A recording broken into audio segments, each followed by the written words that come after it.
是不在台湾经营的，所以我们30个员工就被 fire 了，就是被 fire，而且是无预警的被 fire。但是其实日本老板人还蛮好的，他一切遣散费啊等等都是按照劳基法走，所以其实没有让我们去路边抗议饿过肚子。对，那也因为我从17岁就进到这边了，我没有大学毕业，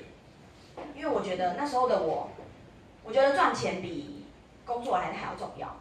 所以17岁我高中毕业之后，我就进到这间公司当正职，所以这也是我的第一份正职工作。我在这边待了5年，22岁的时候，我面临了我要转职，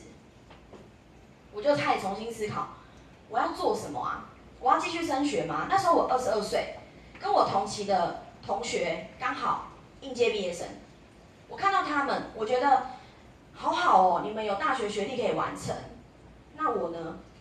我只有高中毕业学历。但是换个方面，我又想到，他们6月毕业，马上面临失业，要找工作。除非你今天大学学的科系可以让你学以致用，不然你就是没办法。而且一毕业失业马上负债40万，为什么40万？一个学期学费5万，学贷没错，40万。可是我当初会高中毕业马上进入到职场工作，为了就是我一直想要减轻家里的负担，我不要造成家里的负担。你现在要我回去升学，我又要负债，这真的不是我想要的。后来打开104，我去找了行政助理这个职位。以前在餐饮业操那个5年真的是太累了，我干脆选一个钱多事少、离家近、工作又少、又坐办公室又吹冷气的工作，不是很好吗？打开104一看，哦，这个缺业务助理、行政助理，好不错，再点进去，学历专科以上，大学以上，可是我没有所以好算了。再来业务，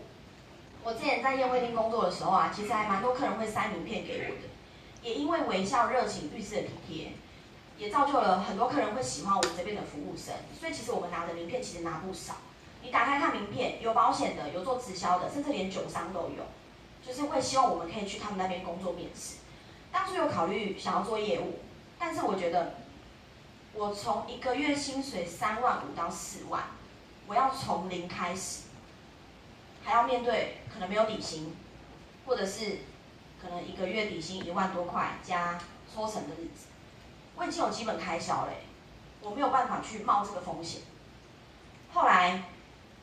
回餐饮业好了，毕竟我有手有脚，我会端盘子，我力气很大，我一样领3万多的薪水啊。其实我觉得，当我在面临这样思考的时候，